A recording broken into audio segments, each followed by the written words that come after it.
number 3. Interrupted debate on second reading New Zealand Business Number Bill. Members, when we were last debating the second reading of the New Zealand Business Number Bill, the Honourable Minister was speaking and has 7 minutes remaining. Thank you, Mr. Speaker. The Honourable Paul Goldsmith. Thank you, Mr. Speaker. Just in continuation of the speech on the New Zealand Business Number Bill, the purpose of which is to enable easier and more efficient interactions for business in New Zealand, I'd just like to carry on and make a few points, if I may. The bill has been clarified in its intent that all corporate and public entities will be eligible for NZBNs, whether or not they are in business, but that unincorporated entities must be in business.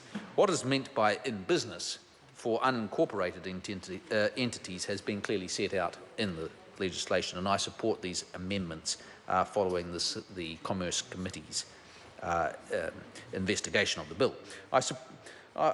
I also support that criteria has been added to regulation-making powers so that the flexibility required to respond to a changing ecosystem is retained, but with appropriate controls. I'm pleased to note the committee has recognised that the New Zealand Business Number will also benefit entities when they interact with each other, and have inserted an additional purpose clause to that effect. The committee has also recommended that the trading name of a corporate or public entity be publicly available. The committee has also taken the opportunity to examine the privacy implications of the bill and the controls that have been put in place. I am pleased that the committee is satisfied that the bill's privacy safeguards are indeed adequate. Mr. Speaker, I would like to comment on 2 points raised by the Labour Party in its minority view.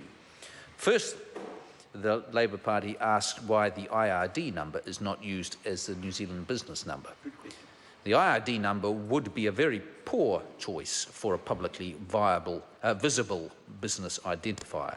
The IRD number merely represents a set of tax and social policy affairs. It is subject to tax secrecy provisions and is actually not a unique entity identifier.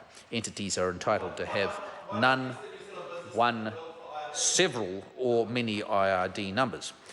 The global location number that has been chosen for use as the NZBN is an international identifier.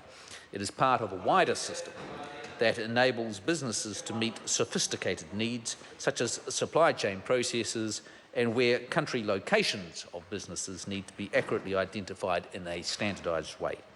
Secondly, I disagree with the Labour Party that the NZBN will be yet another number. I note that some submitters raised concerns about the removal from the bill as introduced of the requirement for 8 government agencies to recognise businesses by their NZBN.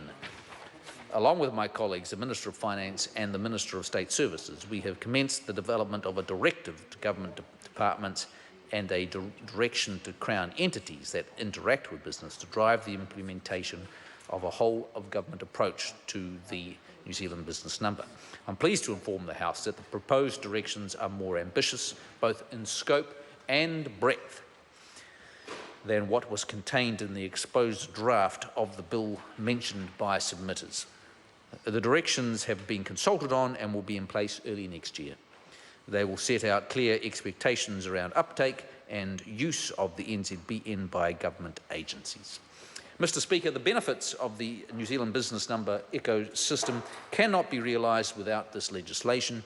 The NZBN ecosystem will provide an opportunity for step change in how government works, but also how entities work with each other.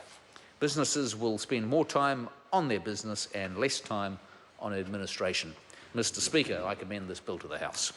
The question is that the motion be agreed to. Dr. David Clark.